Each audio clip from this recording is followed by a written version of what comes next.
This week on the Lost Gardens of Chateau de Rosieres, Margot will be showing you a fabulous pebble mosaic that she's been making for 4 months in her spare time. Margot is a California native who's been living with us for about a year now as part intern, part au pair, and she has a very creative side. We're so immensely proud of what she's accomplished here because she's never made a pebble mosaic before, and we're going to hand over to her to tell you her story.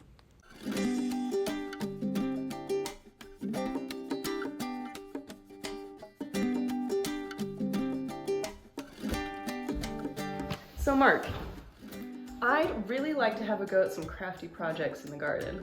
Oh, that's good. I was just reading about a project for you. Oh yeah? What about heavy masonry? Not exactly what I had in mind. You should give it a go anyway. Okay.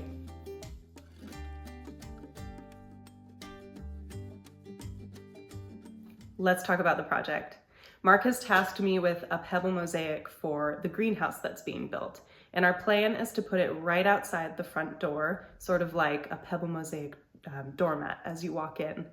And I have been reading and rereading the book Mark gave me, which is the Complete Pebble Mosaic Handbook by the artist Maggie Howarth.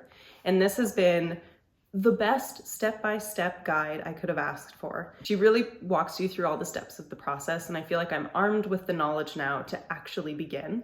And as per the book, we start with probably the simplest task, and that is going to be collecting the pebbles.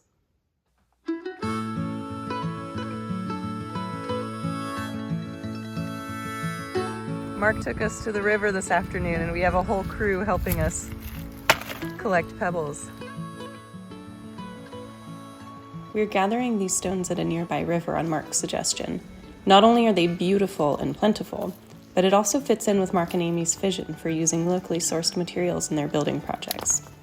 Oh, that's pretty. That's cool. We're searching for stones with as much uniformity as possible. Whether they be circles, ovals, or squares, avoiding pebbles with odd shapes will make the mosaic far easier to put together. One has a very satisfying shape. I'm not sure it's usable, but... That's so round. I mean, we have to take it. We'll figure it out. There's so many nice shapes that we're not sure will be usable. There was quite the learning curve to figuring out which pebbles would work the best, but the more we searched and sorted, the easier it became. It's been a lot of fun looking back on this footage, seeing our past selves pick rocks without a plan, just going off whatever we thought was pretty or interesting, and knowing now how and where I used them in the final mosaic.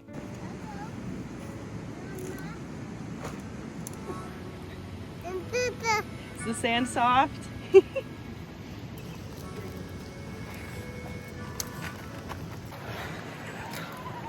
Mark, oh, that's a little bigger than a pebble. Yeah, it covers a big surface at the time. It's pretty. Take the last rock, please. No. Why not? And we all wonder why he keeps breaking ribs.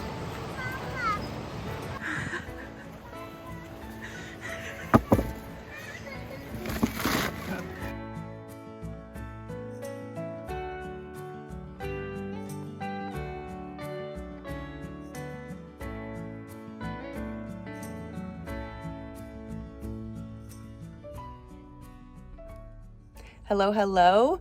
Welcome to this beautiful sunny Tuesday afternoon, which so happens to be a perfect time to sort rocks. As anyone in my life could tell you, sorting these pebbles took over my life for a good month at least. It was time-consuming, incredibly therapeutic, and a whole lot of fun.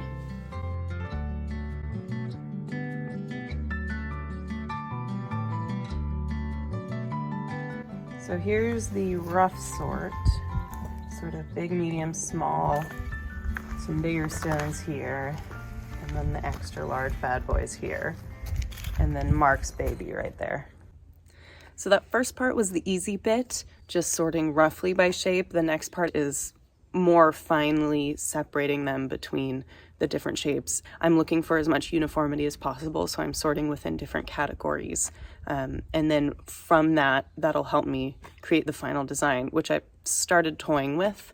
So I have a general idea, but I won't really know what I can do until everything is sorted. After I had gone through and sorted every pebble in terms of size, shape, and thickness, I then started to evaluate the design. I found I had to be creative with the usage of my pebbles because I had more breadth than depth in terms of my size categories. The first idea I sketched out was inspired by a flower and would radiate out from the center to the edges. I toyed around with a few different versions before landing on one I liked that utilized my pebbles the best.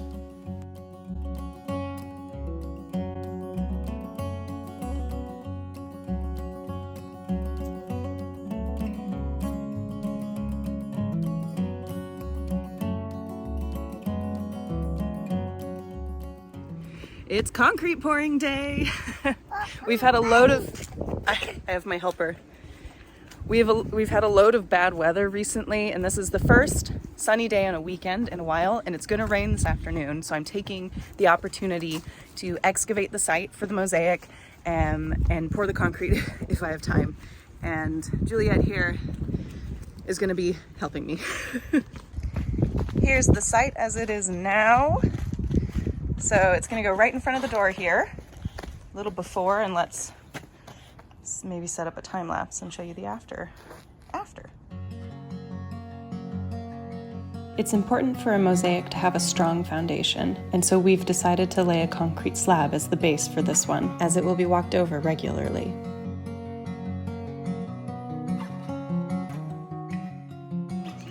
As weird as it sounds, digging that hole was really fun. I'm super happy with my progress so far, so I'm gonna go have some lunch. I think it's polenta on the menu today, and come back and do the rest later.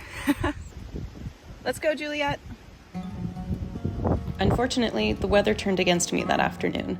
While I was able to go back and dig the hole to about the depth I wanted it to be, it very soon began to rain, so I had to pause the project for another day.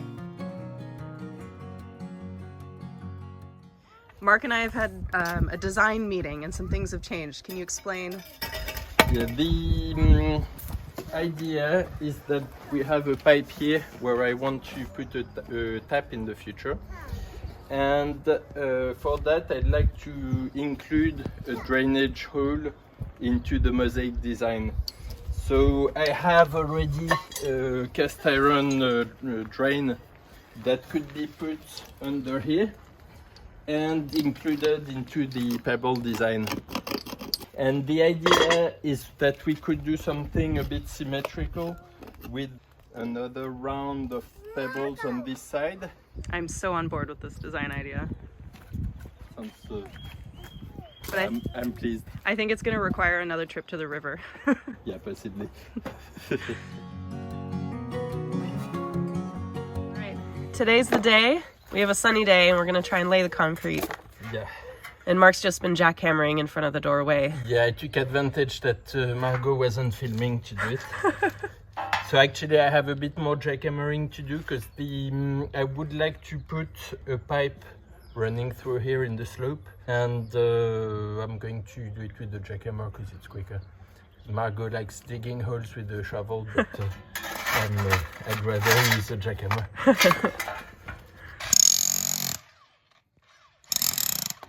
You want to do it?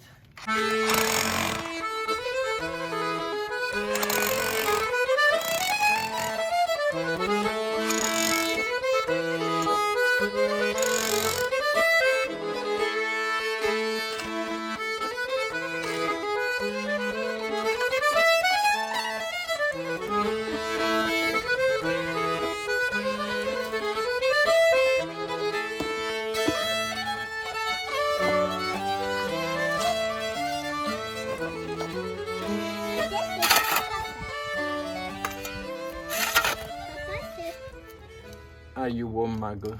Am I warm? Yeah, after all that digging. We've made the hole into a semicircle shape, which is going to be the new design we've decided. Put the pipe in, and so next is rubble and then cement, right? Yep. Okay. Yeah! Woo! Love the enthusiasm, Clement.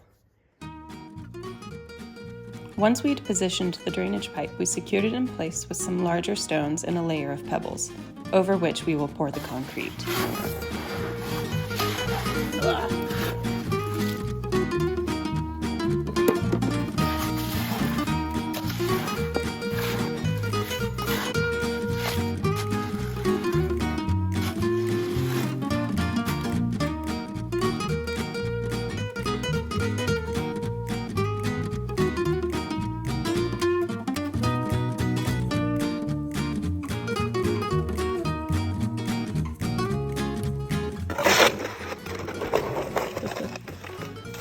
Putting on the last layer.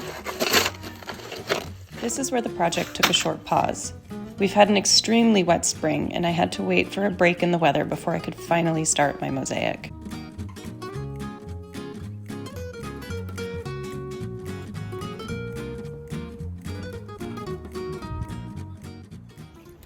Today's the day.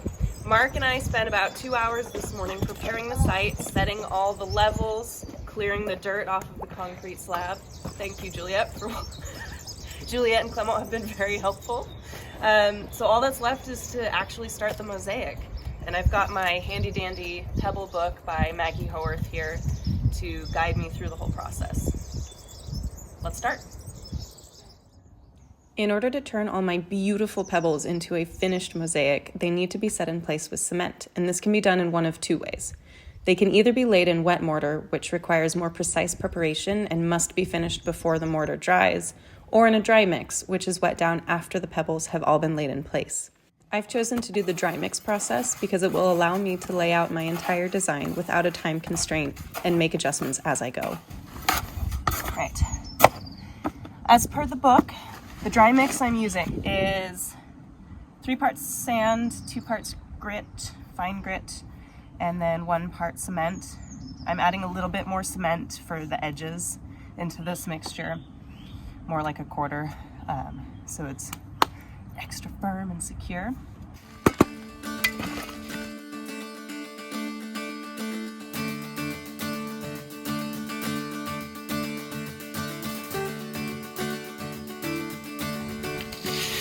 And now 1 pot of cement.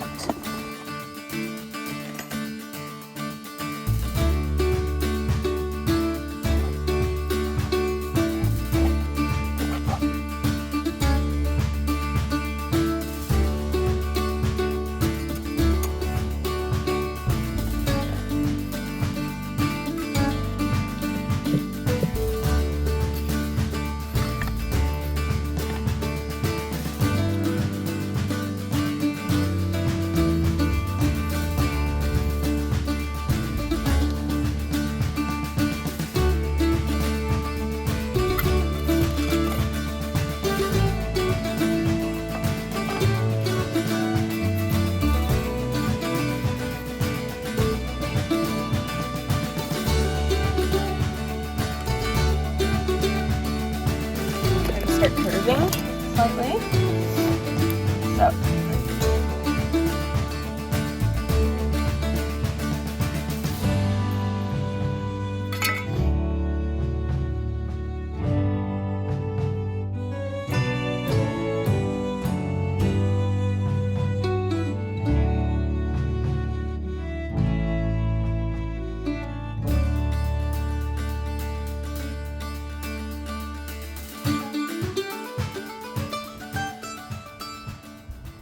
How fast is it going, Margot? Snail's pace. Are you enjoying that?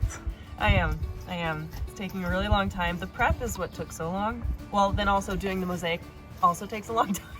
So it's all just taking a while.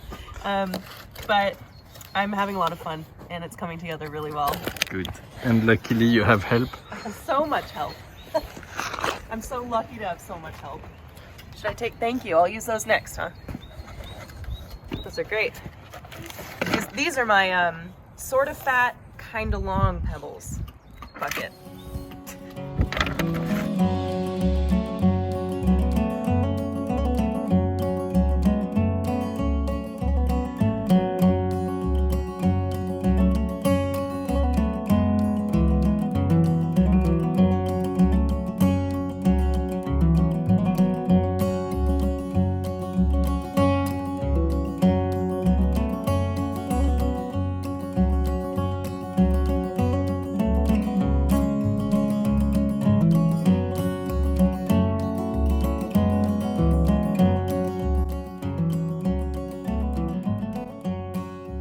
you enjoying that, Margot? Yeah, it's hard work. I'm very tired, but I am enjoying it.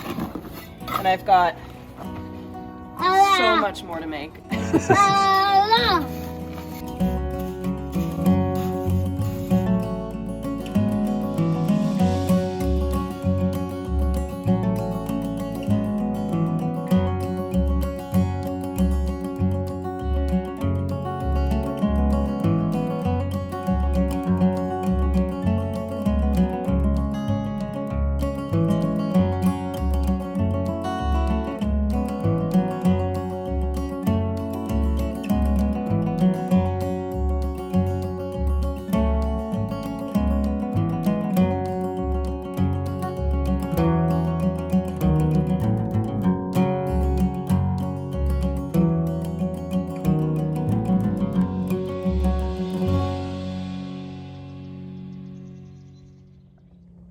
I'm almost done with half. It's 8:30. I'm gonna have to call it a day and seal it up and pick it up hopefully tomorrow morning. We'll see. I'm very pleased. I'm so tired.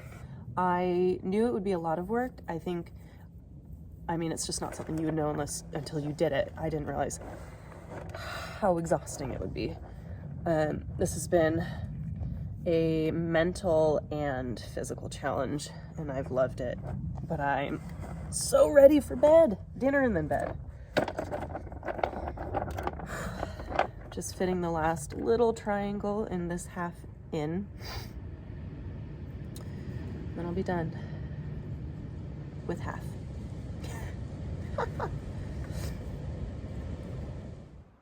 I covered my work with a sheet of plastic so it would be protected overnight and ready for me to pick right back up where I left off the next morning.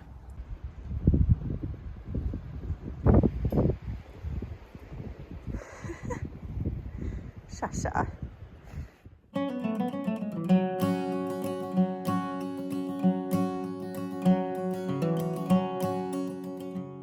Welcome to Mosaic Day Part 2. We have still clouds, a little bit of sun peeking through, which is nice, and half a mosaic to do. So, well, a little bit less than half.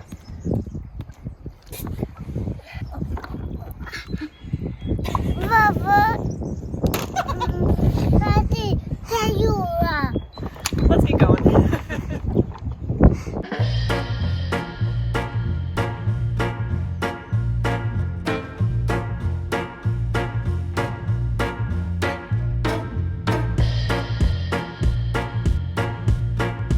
The challenge today, which I began to realize as I continued working, was that I was slowly but surely running out of pebbles. With no time to go to the river to get more, I was having to get creative with what I had left.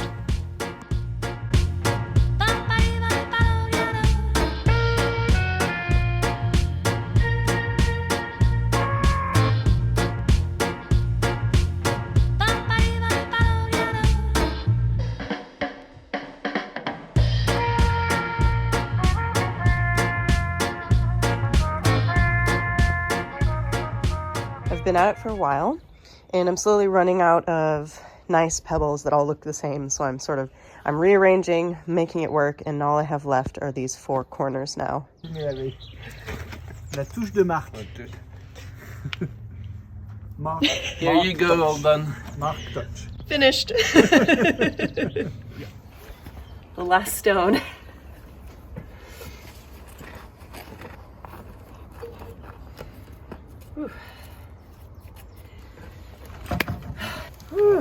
Bravo, Margot. Bravo, c'est joli, c'est magnifique. Now that all the pebbles had been laid and I had spent some time leveling the entire piece, it was time to spray it down with water and soak the mix. I'm starting with the small sprayer initially so that I don't disturb the mix while I carefully clean off the tops of the pebbles. Oh my god, it's so pretty. I am so beyond happy. I've intentionally left a 2-centimeter gap between the base mix and the final level of my mosaic because I will be coming back once this is set and adding a finer top mix consisting of sand and cement. This is different from the base mix I've used, which includes grit to create a stronger bond for the base.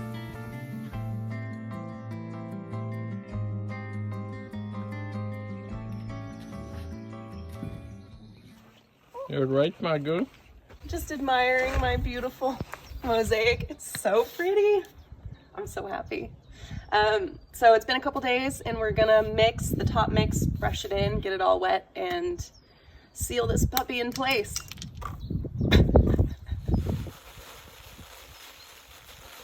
Who has the trowel? Somebody had the trowel. The top mix I'm making will be brushed over the mosaic, bringing the final level approximately 1 centimeter below the tops of the pebbles to encourage the rapid shedding of rainwater. I will then spray down the entire mosaic with water and leave it to set for a few weeks. My helper here, Mark, is mixing up our mix, which is 3 parts sand, 1 part cement, and we're using white cement to have a lighter color, and we've added in a bit of brown pigment to try and match the cement a bit closer to the pebbles. Okay, we have our well mixed mix. Is it beautifully mixed? It is beautifully mixed. My assistant did a good job. All right. So you're supposed to just brush it in and leave a little bit of a gap so the pebbles shine through.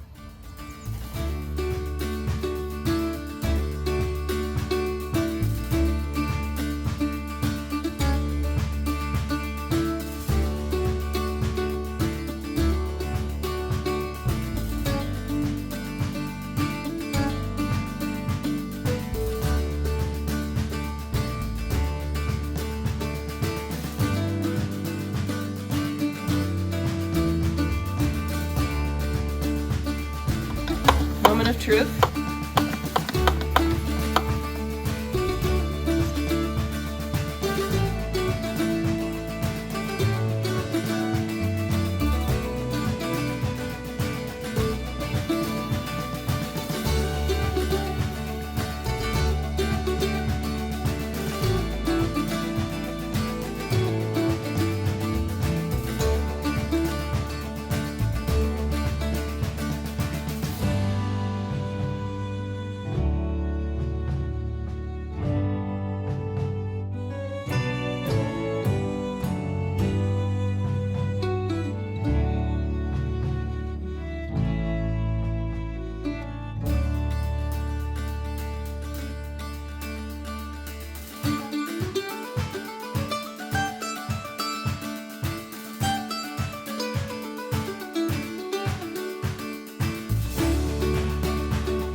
Well done, Margot. Nice job. Thank you. I had a lot of fun. I really like your design with the circles and the stones and the use you've made of the different shapes. Yeah, it came together as I went along, but it's so cool. I'm so happy.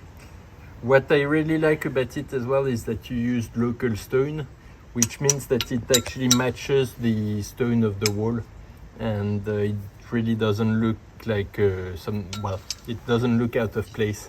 Like it was always meant to be here. Exactly. That is fantastic. I had my doubts about having a pebble mosaic in front of a door, but I think this has been absolutely brilliant, and I can't wait for you to get started on the massive one at the top here. Oh, did we mention that? The other thing to say is that Margot was at this for months on end, and we filmed an awful lot of it. Well, actually, she self-filmed as well, which is pretty impressive. And we couldn't condense all of that into one video, so she's been preparing lots of more in-depth videos about the whole process, looking at exactly what she did, and we're going to be putting them up on our Patreon channel, which is a Patreon channel for both Lost Gardens of Chateau de Rosieres and the Chronicles of Chateau de Rosieres. And it's like a membership club, and it starts at €2 a month. and you can have a 2-week free trial, and in that you might get to see at least some of our videos, and we hope you'll join us over there. Thank you so much for watching. And don't forget to like the video and subscribe. Yeah.